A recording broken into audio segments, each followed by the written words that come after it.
नमस्कार।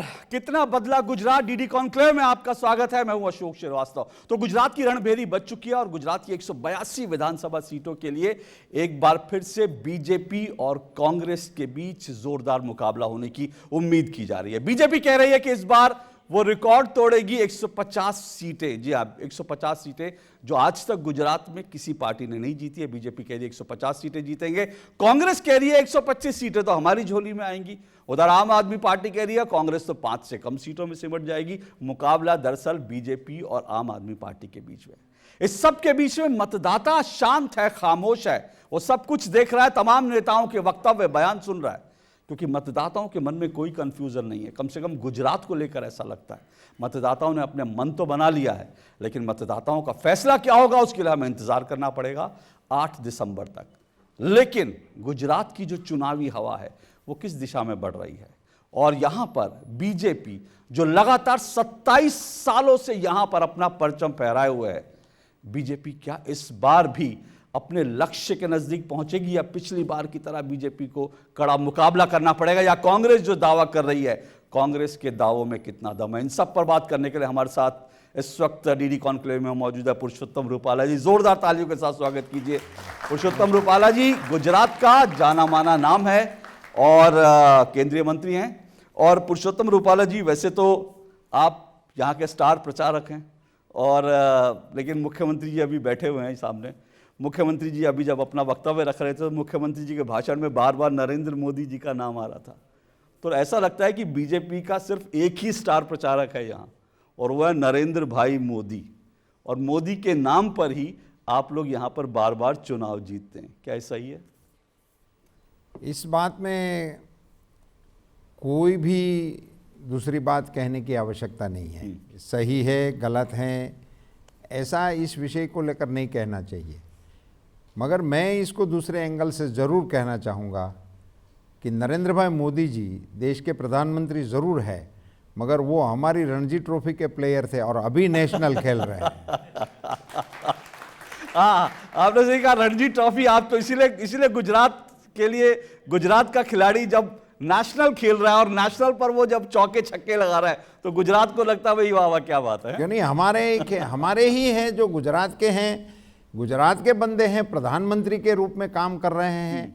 तो ये एक प्रकार से जब पहली बार वो प्रधानमंत्री हुए थे तब मुझे बराबर याद है, उस समय हमको ये पूछा जा रहा था कि अब तो नरेंद्र भाई गुजरात से चले गए हैं, अब तो आप नरेंद्र भाई की गैर मौजूदगी में चुनाव लड़ रहे हैं। तब हमको ये पूछा जा रहा था। अब हम नरेंद्र भाई का नाम लेकर हम कुछ बात कर रहे हैं तो आप ये पूछ रहे हैं कि यहाँ आप नरेंद्र भाई के अलावा और कोई बात नहीं है।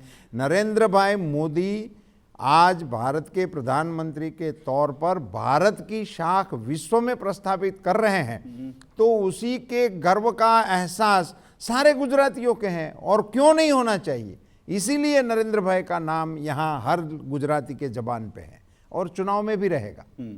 लेकिन एक बात है रूपाला जी, क्योंकि बीजेपी इस बार जो है लक्ष्य बनाकर उतरी है कि 150 सीटें लेगी, एक रिकॉर्ड बनाएगी, बार बार बीजेपी की तरफ से कहा जा रहा है। लेकिन अगर 2002 के बाद से देखें, 2002 से 2017 के बीच बीजेपी का जो आंकड़ा है सीटों के हिसाब से विधानसभा में, लोकसभा में जब नरेंद्र मोदी जी की बारी आती है तो लोग खूब जमकर वोट देते हैं, 60% तक गुजरात में वोट शेयर होता है बीजेपी का। लेकिन अगर मैं विधानसभा चुनाव की बात करूं तो 2002 में 127, 2007 में 10 सीटें घटी, 2012 में 115 और 2017 में 99। तो लगातार सीटें घट रही हैं आपकी। क्या ये चिंता की बात है इस बार के चुनाव में? जो घट रही है सीटें गुजरात में विधानसभा में, ये स्टैटिस्टिक की दृष्टि से सही है, इसका मैं विरोध करना नहीं चाहता हूँ। मगर इसका इस बार के चुनाव में भारतीय जनता पार्टी हिसाब किताब करके अभी तक के पूरे रिकॉर्ड को तोड़कर सबसे ज़्यादा सीटों के साथ इस चुनाव को जीतने के लिए जा रही है। क्या वजह है कि लोग इस बार फिर आपको वोट देंगे बार बार? इसकी 2-3 वजह है इस बार रिकॉर्ड करने की। जीतने की वजह मैं नहीं बता रहा, मैं रिकॉर्ड की बात आप लोग रिकॉर्ड के लिए लड़ रहे हैं। जो वजह हैं वो मैं बताना चाहूँगा। एक वजह ये है, जैसे मैंने पहले बताया था, कि जिस प्रकार से मोदी जी ने पूरे देश को कोरोना के संकट से संभाला, और इसके चलते पूरे विश्व में आज विपक्ष या कोई लोग उसकी टीका करे या कुछ भी करे, इनसे कोई लेना देना नहीं है। आज दुनिया में एक मत बन गया है कि अगर मानव सर्जित हो या कुदरती आपदा हो, अगर कोई देश मदद करने के लिए आगे आएगा, उस देश का नाम भारत है। ये मोदी जी ने प्रस्थापित कर दिया है विश्व भर में। इसी शाख के चलते आज पूरे गुजरात वासियों को अपने मन में गर्व महसूस हो रहा है, और उसी के चलते गुजराती लोग मोदी जी के इस कार्यों के लिए जो नेशनल इंटरनेशनल लेवल पे आज मोदी जी हमारे देश की ख्याति बढ़ा रहे हैं, और कुछ काम भी ऐसे हो रहे हैं जो आम आदमी को, मैं तो गुजरात की चुनाव है इसलिए गुजरात में बता रहा हूं, मगर कन्याकुमारी से कश्मीर तक देश के नौजवानों को जो छू रहा है। अब आपने देखा होगा राजपथ के कार्यक्रम को, कर्तव्य पथ जो कर्तव्य पथ हो गया, वो नाम बदला ऐसा नहीं है। जहां जॉर्ज पंचम की प्रतिमा रहती थी, वहां सुभाष चंद्र बोस की प्रतिमा जो लगाई है हमारे प्रधानमंत्री जी ने, इससे देश का नौजवान खड़ा हो गया है। इसकी असर गुजरात में भी है। क्योंकि आपने प्रतिमा की बात करी, तो इसीलिए जो है जाहिर सी बात है कि मुझे जो है केवड़िया की याद आ गई। पीछे हम तस्वीरों में देख रहे हैं सरदार पटेल की विश्व की सबसे ऊंची प्रतिमा है। तो विपक्ष कहता है कि भाई आप लोग ना भावनाओं की राजनीति करते हैं कि सरदार पटेल की सबसे ऊंची मूर्ति बना दी, इतना पैसा उस पर लगा दिया कांग्रेस ने और आम आदमी पार्टी ने, बाकी सब ने कहा देखिए कितना पैसा लगा दिया, कोई मतलब नहीं है इतना पैसा लगाने का। अब आप सुभाष चंद्र बोस जी की प्रतिमा की बात कर रहे हैं। तो ये जो प्रतीक हैं, ये लोगों को, विपक्ष कहता है इससे थोड़ी लोगों को रोजी रोटी मिलती है। अभी रोजी रोटी उसको गिननी है तो वहां जाए, कितने लोग काम में लगे हैं। आपको जान के हैरानगी होगी, मैं पिछले 2-3 महीने पहले पूरे देश के एनिमल हस्बेंड्री एंड फिशरीज मिनिस्टरों की पूरे देश के मंत्रियों की बैठक मैंने वहाँ एकता नगर में बुलाई थी, और मैं तो कई बार वहाँ आया गया हूँ, सो मेरे लिए तो नया नहीं था, मगर जो मंत्री लोग बाहर से आए थे तो मेरे मन में लगा कि इनको भी थोड़ा चक्कर लगवाऊँ। तो मैं इनको लेकर जब घूमने गया तब पता चला वहाँ की हमारी आदि जाति की बहनें इंग्लिश में वो पूरा हमको बता रही थी कि ये जू में इस प्रकार का है, ये प्राणी इस प्रकार के हैं, ये बर्ड्स इस प्रकार के हैं, इस देश के निवासी है, यहाँ से आए हैं। वनस्पति का जो गार्डन बना है, मैं देख के हैरान हो गया कि मस्तिष्क की दवा जिससे बोली जाती है वो मस्तिष्क पे छोड़ लगा हुआ है। घुटनों में कोई काम में आने वाली दवाई है जो वनस्पति से निर्मित होती है, वो वनस्पति का पौधा वहाँ पेड़ यहाँ घुटनों पे लगा हुआ है। इस प्रकार के बहुत ही अच्छे तरीके से इस विस्तार को डेवलप किया गया है। वहाँ हजारों की संख्या में नौजवान काम पे लगे हुए हैं, और मैं मानता हूँ कि आज देश में सबसे ज़्यादा टूरिस्ट आने का स्थान, इसका नाम है स्टैच्यू ऑफ यूनिटी, और इसी को देखने के लिए सब लोग आते हैं। तो जो भी आएंगे वो टैक्सी भी करेंगे, रुकेंगे, खाएंगे, पिएंगे, जो कुछ भी होता है। कुछ तो देश हैं ऐसे दुनिया में जिनका पूरा बजट ही टूरिज्म पे चलता है, और वहाँ कोई उद्योग धंधा ही नहीं है। तो ऐसे इतना बड़ा टूरिज्म का प्लेस यदि वहाँ कोई डेवलप होता है, और इस टूरिज्म के साथ हमारे देश के किसी सेनापति का नाम गर्व से दुनिया के लोग जानते हैं, देखते हैं, तो इसको खर्चा नहीं कहना चाहिए, इसको भारत का गौरव मानना चाहिए। तो आप मानते हैं कि ये जो लड़ाई है, चाहे सुभाष चंद्र बोस की प्रतिमा कर्तव्य पथ पर आ जाती है या केवड़िया में जो है स्टैच्यू ऑफ यूनिटी बनती है, आपको लगता है कि ये भारत के गौरव से जुड़ा भी विषय है, या फिर दरअसल कांग्रेस के जो अपने उनके जो विरासत है, कांग्रेस से उसकी विरासत छीनने की भी कांग्रेस कहती है कि भी हमारी विरासत जो है वो बीजेपी छीन लेती है, ये तो हमारी विरासत के नेता हैं। अभी ये कहने के लिए तो वो सही बात है, मगर आज भी मैं कहता हूं कि स्टैच्यू ऑफ यूनिटी के सरदार साहब के स्टैच्यू के साथ मैंने अभी तक किसी कांग्रेस के नेता की सेल्फी नहीं देखी है। हाँ, वो आज तक नहीं देखी है। वो क्यों नहीं कर रहे हैं? सरदार साहब कांग्रेस के नेता थे, वो भारतीय जनता पार्टी के कार्यकर्ता नहीं थे, वो कांग्रेस के नेता थे, वो देश के नेता थे। उन्होंने देश को जोड़ा है, इतना अप्रतिम काम किया है। आज जो भी भारत का नक्शा हमारे साथ मौजूद है, उसकी जड़ में सरदार पटेल साहब की कुनेह और कामयाबी शामिल है। और ऐसे बड़े नेता का, कांग्रेस के नेता का स्टेच्यू ऑफ यूनिटी के रूप में प्रधानमंत्री श्री नरेंद्र मोदी मुख्यमंत्री के तौर पर प्रस्तावना करते हैं, तो कम से कम एक बार तो कांग्रेस की कारोबारी को मिलके नरेंद्र मोदी जी का धन्यवाद करना चाहिए। अच्छा, आप क्योंकि गुजरात के मुझे जानकारी नहीं, लेकिन आपने बहुत इंटरेस्टिंग ये जानकारी दी है। क्या गुजरात में जब नेता आते हैं, कांग्रेस के बड़े नेता दिल्ली से आते हैं या गुजरात के जो यहाँ के स्थानीय बड़े नेता हैं, क्या वो केवड़िया वगैरह जाते हैं? नहीं, जाते ही नहीं है। हाँ।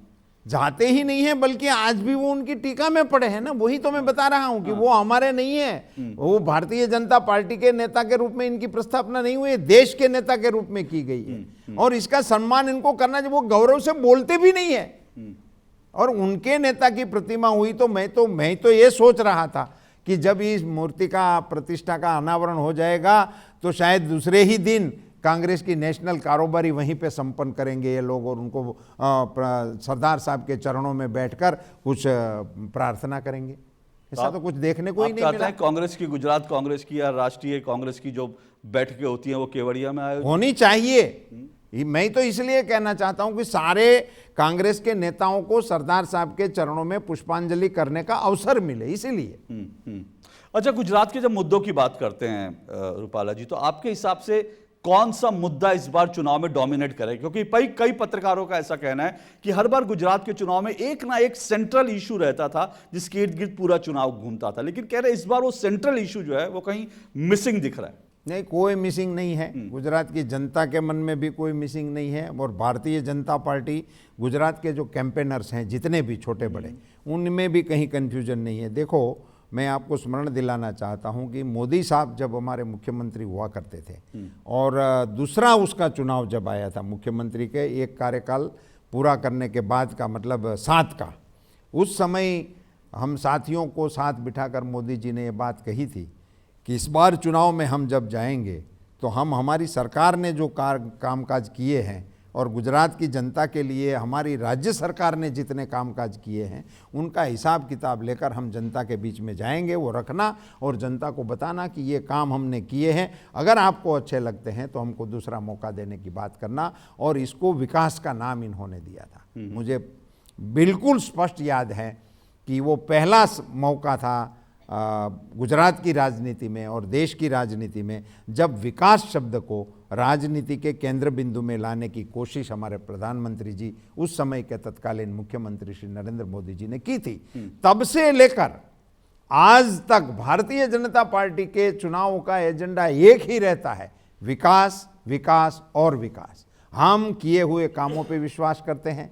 गुजरात की जनता के लिए हमारी सरकारें जो काम कर रही है, वो मुख्यमंत्री श्री नरेंद्र भाई मोदी जी थे, वहाँ से लेकर जो भी आए, और आज हमारे भूपेंद्र पटेल जी हमारी गुजरात सरकार का नेतृत्व कर रहे हैं, वो सभी उसी रास्ते पे चल रहे हैं। जो हाईवे बना है उसी हाईवे में आगे बढ़ रहे हैं, उसी दिशा में आगे बढ़ रहे हैं। और विकास की राजनीति को ही हम चुनाव प्रचार का प्रमुख मुद्दा मानते हैं। लेकिन ये जो विकास का हाईवे जिसका आप जिक्र कर रहे हैं, इसमें कुछ टोल नाके भी आते हैं, और वो टोल नाका एक हिंदुत्व का भी टोल नाका होता है। अब देखिए, आप कह रहे हैं कि हमने कहा विकास पे बात करेंगे, लेकिन अब अचानक से जो है यूनिफॉर्म सिविल कोड की बात आ जाती है। तो ऐसा होता है कि भाई आप कहीं ना कहीं गुजरात, क्योंकि गुजरात के बारे में दिल्ली में, देश में ही चर्चा होती है, गुजरात बीजेपी का हिंदुत्व का एक मॉडल स्टेट है, तो इसलिए लगता है कि आप इस बार यूसीसी ले आए, क्योंकि अब आप कुछ और तो नहीं कह सकते। हमारे भूपेंद्र पटेल जी हैं तो उसके दिल में आ गया होगा कि भी एक चमत्कार हम भी करें, तो उन्होंने ये कॉमन सिविल कोड का लागू करने के लिए एक कमेटी का घोषणा कर दिया है। मगर ये कोई कार्ड के रूप में नहीं है। और हम ये अभी, मैं तो ये पूछ रहा था पहली बार डिबेट में जब मैं गया था, तब भी मैं पत्रकारों के साथ मेरा मुकाबला हो रहा था, तब भी मैंने कहा था आप ये कहिए ना कि होना चाहिए या नहीं होना चाहिए। अब अभी हो रहा है, तभी हो रहा है, चुनाव से पहले हो रहा है, यहाँ क्यों हो रहा है, वहाँ क्यों नहीं हो रहा है, इसी दलीलों में मत पड़िए। आप ये कहिए कि होना चाहिए या नहीं होना चाहिए, आप गलत कर रहे हो या सही कर रहे हो। अगर सही कर रहे हैं तो जब भी किया गया सही कार्य वो सही ही होता है, और जब अभी उन्होंने किया है वो राज्य के लिए हितकारी हैं और राष्ट्र के लिए भी हितकारी है। पर अर्जुन मोढवाडिया कांग्रेस के नेता हैं, वो कहते हैं ये तो स्टेट सरकार का, राज्य सरकार का विषय ही नहीं है, राज्य सरकार इसमें क्यों पड़ रही है, तो सेंट्रल का विषय है, संसद में लाइए, उस पर बहस हो जाएगी। उसको सिर्फ इतना बताना चाहिए कि गोवा में पहले से ही चल रहा है, और भी कई राज्यों में चल ही रहा है। और राज्य का विषय है, अधिकार है, नहीं है, ऐसी डिबेट इतने सीनियर नेताओं को नहीं करनी चाहिए। ये सारा उधर लिखा हुआ होता है और इसकी चर्चा वो सब अधिकारी लोग और जो कॉन्स्टिट्यूशनल अपनी अथॉरिटीज़ हैं उन लोगों की डिबेट के लिए होता है। चुनाव की डिबेट में लाना वो मुझे उचित नहीं लग रहा है। क्यों कांग्रेस के नेता इस तरह के बयान देते हैं, आपको क्या लगता है? मुझे ये लग रहा है कि बस उन लोगों को ऐसा होता है कि भाजपा के द्वारा किए गया, भाजपा की सरकार के द्वारा लिया गया कोई भी स्टेप है उसका खिलाफत से विरोध करो। मैं म्यूनसिपालिटी का एक उदाहरण देना चाहूँगा। मैं उसमें चीफ ऑफिसर भी रहा, इसलिए पुराना एक घटना क्रम याद करा।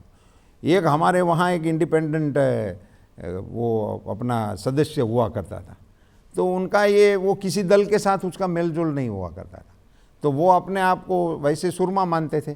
तो बोर्ड की बैठक में बैठते थे और कोई भी ठराव वो लिखेगा, चीफ ऑफिसर बोलेगा कि ये ठराव है, यहाँ रोड बनाना है, पानी डालना है, बिजली डालना है, तो वो अब खड़ा होकर इतना बोल देता है, मेरा विरोध लिख लो।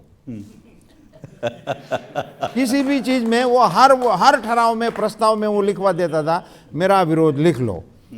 अभी उसी दिन उन्होंने अपने घर के बगल में एक पोल पे बिजली का ट्यूबलाइट डालने का प्रस्ताव डाला। संयोग से उन लोगों ने मंजूर कर दिया और वो प्रस्ताव में आया कि उन्हीं के घर के बगल में एक पोल लगाया जाए, ये प्रस्ताव पारित करते हैं। वो स्वभावगत खड़े हो गए, मेरा विरोध लिख लो। किसी ने बगल में से पूछा है आपके घर के 5 पिलर लग रहा है, अच्छा वो तो मैं भूल गया। तो यह क्या बात है? विरोध करना है तो आप लॉजिक से करिए, या हमारी सरकार की कोई स्कीम है इसकी कमियां ढूंढ के उसको डिबेट में लाइए। ये विरोध करने के लिए विरोध नहीं होना चाहिए। कॉमन सिविल कोड लाने से देश का, राज्य का, राष्ट्र का, किसी नागरिक का क्या नुकसान होने वाला है वो बात बताओ ना, और बतानी है तो बताइए, वरना इसका स्वागत करिए। आपने कहा कांग्रेस के लोग विरोध करने के लिए विरोध करते हैं, तो क्या कांग्रेस के लोग नरेंद्र मोदी जी से इतना नाराज, इतना गुस्से में क्यों रहते हैं कि सिर्फ विरोध नहीं होता बल्कि मौत का सौदागर से लेकर, अभी तो प्रधानमंत्री जी ने एक बार फिर जिक्र किया ना, उन्होंने कहा कि मुझे रोज इतनी गालियां पड़ती हैं, रोज मुझे इतने अपशब्द कहे जाते हैं। तो ये जो चीजें हैं, मौत का सौदागर से लेकर आज तक, गुजरात से जब से निकले हैं मोदी जी, लगातार कांग्रेस के कोई ना कोई नेता उनको लेकर अपशब्दों का इस्तेमाल करता है। इसको आप राजनीति में कैसे देखते हैं? इतना गुस्सा क्यों है मोदी जी से कांग्रेस? मैं मानता हूं कि उनको भारतीय जनता पार्टी का अपने बलबूते पे भारत सरकार बनाना और मोदी जी जैसे एक साधारण परिवार के बच्चे को देश के प्रधानमंत्री के रूप में विराजमान होना वो पचा ही नहीं रहे हैं, उसको एक्सेप्ट ही नहीं वो कर रहे हैं कि ये हो भी सकता है। ऐसे कैसे हो सकता है? ये लोग ये मानते थे कि कुछ खानदानों की ही ये हुकूमत है, उस पर उसी खानदान से आए हुए लोग ही इस पद तक जा सकते हैं। ऐसे साधारण परिवार के लोग वहाँ तक कैसे जा सकते हैं? उस मानसिकता से, जिसको मैं कहता हूँ सामंतशाही मानसिकता जो होती थी, उसी के शिकार अभी भी कांग्रेस दल है। इसीलिए उनको स्वीकृति ही नहीं दे रहे हैं, वो उनको एक्सेप्ट वो पचा ही नहीं पा रहे हैं। और इसी के चलते, और जो भाषा का आप जिक्र कर रहे हैं, मैं तो मानता हूँ कि उसको डिबेट में भी नहीं लाना चाहिए, क्योंकि इतनी कोई चुनाव में गाली गलौज करके कोई वोट देता है क्या? और गाली गलौज के कोई कोचिंग क्लास थोड़ी होते हैं, वो तो अपने आप में सब लोग सीख जाते हैं। वो उन्हीं को आती है और दूसरों को नहीं आती है, ऐसा नहीं होता है। मगर दूसरे लोग बोलते नहीं हैं क्योंकि वो उनके कुल के संस्कार के साथ जुड़ी हुई बातें होती हैं। मैं जो भी प्रस्तुत करूंगा वो मेरी पार्टी के साथ उनकी बात जुड़ने वाली है। भाजपा का एक कार्यकर्ता ये बोल रहा था, इस जुबान में बात कर रहा था। इन लोगों को इनसे कोई लेना देना नहीं है, तो कुछ भी बातें बोलते हैं। और प्रधानमंत्री के सामने ऐसे जो स्वर और ऐसे अनुचित शब्द का जो प्रयोग कर रहे हैं, उनकी हैसियत क्या है? गांव में उसको उधर मावा भी नहीं देते हैं।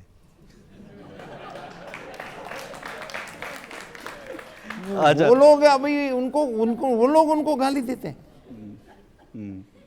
क्या कहें? रूपाला जी, इस चुनाव में जो है त्रिकोणीय मुकाबला हो रहा है, ऐसा दावा कर रहा है, मीडिया में भी काफ़ी खबरें आ रही है आम आदमी पार्टी को लेकर।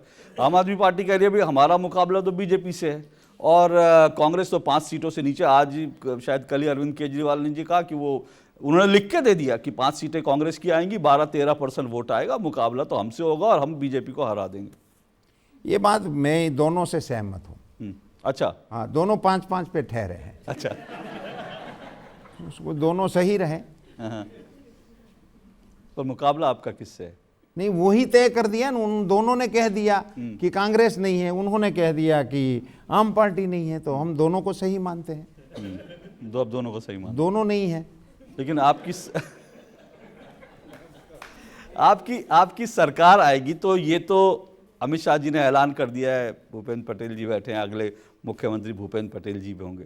लेकिन यहाँ पर गुजरात में कहते हैं कि भाई मुख्यमंत्री कब कुर्सी रात को मुख्यमंत्री है, सुबह कब मुख्यमंत्री होंगे पता नहीं चलता, पूरी सरकार रातों रात बदल जाती है।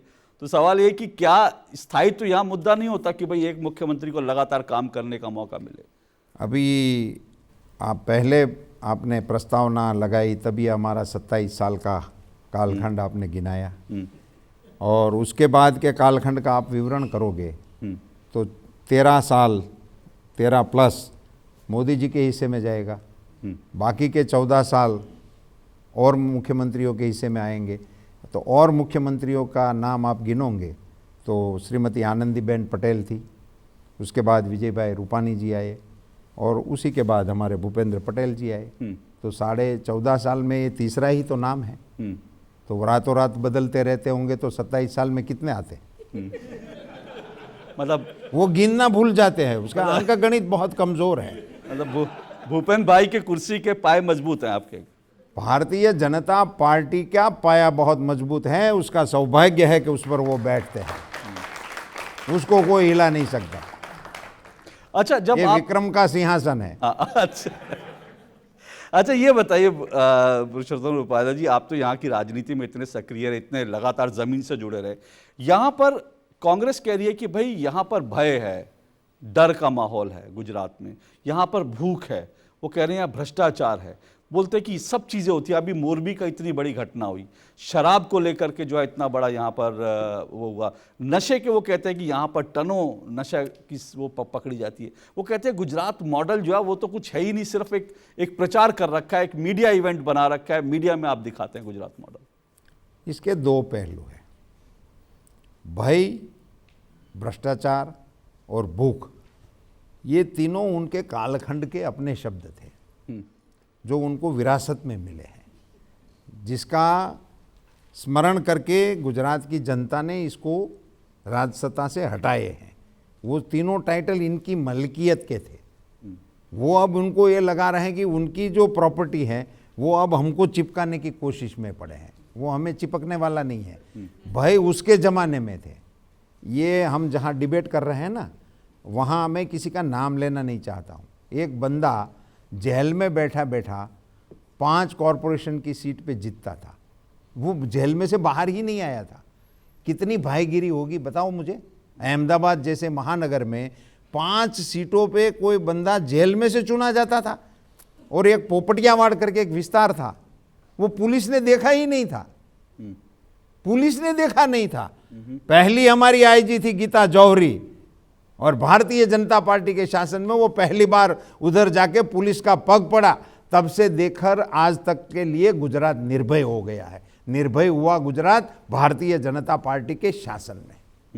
कई कई महापुरुषों के नाम से हमारे शहर पहचाने जाते थे। अभी इन सब का नाम का जिक्र लेकर मैं अपने इस डिबेट को कड़वा बनाना नहीं चाहता हूँ। अब गुजरात उसी गाँव के नाम डेवलपमेंट के साथ जुड़ने लगे। हमारा सूरत जो है वो डायमंड सिटी के नाम से जाना जाने लगा है, हमारा जामनगर जो है वो ब्रास से नाम के जाना जा रहा है, हमारा अहमदाबाद है वो अपने और भी कई कामों के लिए जानने के लिए देश में मशहूर हो रहा है। ये सारी डेवलपमेंट की जो विधियाँ हो गई, इसी के लिए ये सारी चीज़ें तो अब नाकाम हो गई। अब रही बात आपने जो कही कि कांग्रेस ये कह रही है कि यहाँ हमारे जाने के बाद कोई लोगों ने कभी भी कोई स्कीम का जिक्र आज तक किया नहीं है। वो जिक्र तो करें कि हमारी ये स्कीम चल रही थी। अभी मैं डिबेट में अभी दूसरे एक सीने से आ रहा था और हम कांग्रेस के नेता के साथ डिबेट कर रहे हैं, उन्होंने पानी का जिक्र कर दिया, और मैं हैरान हूं कि ये गुजरात में पानी का जो सब्जेक्ट है वो अकेली नर्मदा के आधारित पे है, और नर्मदा योजना जो थी उसको मंजूर कराने के लिए मेरे पूरे देश में कहीं पे ऐसा कोई समाचार मैंने तो कम से कम नहीं देखा है कि किसी मुख्यमंत्री को किसी जल योजना को मंजूर कराने के लिए अनशन पर बैठना पड़ा हो। हमारे मुख्यमंत्री के तौर पर नरेंद्र भाई मोदी जी को इस योजना को मंजूर कराने के लिए अनशन पर बैठना पड़ा था। ये कांग्रेसी नेता ये तो हमको कहे, तो कांग्रेस इसको परेशानी, इसको भारत में जब आपकी सरकार थी और इस योजना के लिए गुजरात तरस रहा था, आप में से किसी ने उसको मंजूर करने के लिए कहने के लिए गए हो, उसका नाम तो बोलो। तो कांग्रेस कहती है ये योजना तो हम ही ने इसकी योजना की शुरुआत की, वो लाए हम ही थे, हम ही ने इसकी परिकल्पना की। श्रीफल लगाया, हाँ, वो श्रीफल के आगे कोई चीज नहीं है उनकी। हाँ, हाँ। श्रीफल वो फोड़ दिया जवाहरलाल नेहरू ने, लोकार्पण किया नरेंद्र मोदी जी ने। वहां तक बीच में वो लोग थे। मैं तो ये बता रहा हूं कि 10 साल ऐसी योजना को विलंब में डालने का ऑन रिकॉर्ड कांग्रेस के जेब में है, उसके खाते पे है। गुजरात सरकार की चिट्ठियां हैं, मुख्यमंत्री की चिट्ठियां हैं, हमको परमिशन दो। 10 साल परमिशन नहीं दिया। सौभाग्य से उस परमिशन देने के पद पर देश की जनता के आशीर्वाद से नरेंद्र मोदी जी को बैठने का अवसर मिला। 17वें दिन बिना मांगे हमको परमिशन मिल गया। ये पानी की समस्या का निराकरण उसी के बाद शुरू हो सकता था, हो ही नहीं सकता था। पानी हमारे पास स्रोत है ही नहीं, एक ही नदी है, हमारे पास कोई साधन ही नहीं था। ये अहमदाबाद में साबरमती धरोई डैम से पानी आता था, खुलता था वहां पानी, और वहां से नदी में लुढ़कता हुआ यह अहमदाबाद के फ्रेंच वेल में पानी आता था। आप कल्पना करिए, 200-300 किलोमीटर नदी में पानी लुढ़कता लुढ़कता इधर फ्रेंच वेल में आता था। वहीं से कॉरपोरेशन के अधिकारी फिर इसको का पानी अपने व्यवस्था में डालकर नगर में वितरित करते थे। क्या व्यवस्थाएं थी? कुछ किया ही नहीं है। आज मैं भूपेंद्र भाई की उपस्थिति में उसको बधाई देना चाहता हूं कि पूरे देश में नहीं, पूरे एशिया में जितना अच्छा पानी का नेटवर्क गुजरात ने प्रस्तापित किया है, ऐसा पूरे एशिया में कहीं नहीं है। अच्छा, आपने कहा कि आप डिबेट को कड़वा नहीं बनाना चाहते, लेकिन कुछ कड़वे सवाल, क्योंकि मोरबी का जिक्र नहीं आया, आपने भी उसका भी जिक्र नहीं किया। उन्होंने पुराना जो पूरा जो लगा हुआ था उसी में पेंट वेंट कर दिया, और सरकार में से किसी ने देखा नहीं, इतनी बड़ी दुर्घटना हो गई। तो सवाल ये कि अभी भी वो कंपनी जो है, कंपनी के जो मालिक है, कह रहे हैं कि भाई आप लोग उद्योगपतियों के साथ रहते हैं, इसलिए उनका कुछ नहीं बिगाड़ पाते। देखो, ये एक हादसा है, ये एक बंद कर दी गई, आवाजाही के लिए बंद कर दी गई, ये योजना बंद कर दी गई थी कि इसको उस पर अभी चलना और आवागमन के लिए अब ये काम में आने वाली नहीं थी। अब इसको हेरिटेज के रूप में मेंटेन करने के लिए वहाँ के स्थानिक तंत्र ने कुछ किया होगा। इसमें किसी कंपनी का जो नाम आ रहा है, खास करके ओरेवा कंपनी का नाम, मैं नाम लेने से भी मुझे कोई वो एतराज़ नहीं है। अभी न्यूज़ में तो ये भी चला था कि ये मेरे रिश्तेदार है, वो भी चला रहे हैं। नहीं, मगर नहीं, वो तो चलता है, वो तो चलाने वालों को कोई आपत्ति नहीं। मगर मैंने कहा था कि भी वो ऐसी, इसमें मुझे नहीं जाना है, मगर मैं ये चाहता हूँ कि भी उसी के हादसे के तुरंत बाद स्थानीय कार्यकर्ता से लेकर राज्य सरकार तक और प्रधानमंत्री तक के सभी लोगों को वहाँ जो भी करना चाहिए उस करने में किसी ने एक क्षण का भी विलंब नहीं किया है, नंबर 1।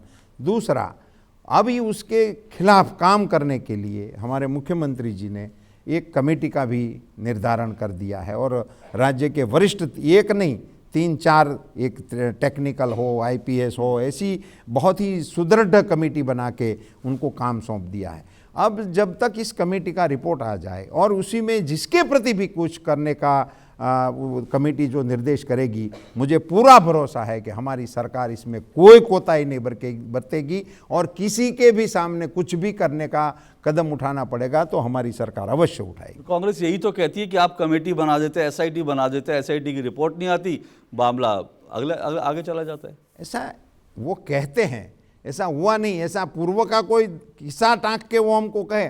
हम तो ये कहते कि हम जितना भी ऐलान करते हैं उसको अंजाम तक पहुंचाना, वही तो भारतीय जनता पार्टी के कार्यकर्ताओं का, भारतीय जनता पार्टी के सरकारों का उसूल है। तो मोरबी के घटनाक्रम के लिए जो भी बड़े से बड़ा दोषी होगा उसको सजा मिलेगी, लोग देखेंगे, देश ये याद रखे। बिल्कुल बिल्कुल, और वो ऐसे करेंगे कि बाद में भी ऐसी कोई घटना ना घटे, इसी का भी इसमें प्रिकॉशन लिया जाएगा। ओके, चलिए, ये अच्छी बात है। एक आखिरी सवाल, क्योंकि अब चुनाव का वक्त है और आप यहाँ ज़मीन से जुड़े रहे हैं, आप यहाँ पे ऐसे नेता रहे जिन्होंने बहुत राजनीति यहाँ की देखी है, आपका आकलन क्या कहता है कितनी सीटें? वो ये मत कहिएगा कि 150 सीटें बीजेपी कह रही है, बीजेपी ने लक्ष्य ले लिया तो हर नेता 150 ही बोले। आप अपना आकलन बताइए, कितनी सीटें बीजेपी? आपने मेरे कई वक्तव्य देखे होंगे, सुने होंगे, आज के चुनाव के नहीं, अगले पिछले चुनाव में तो 90 से पब्लिकली इस चुनाव के लिए, पार्टी के लिए काम कर रहा हूँ।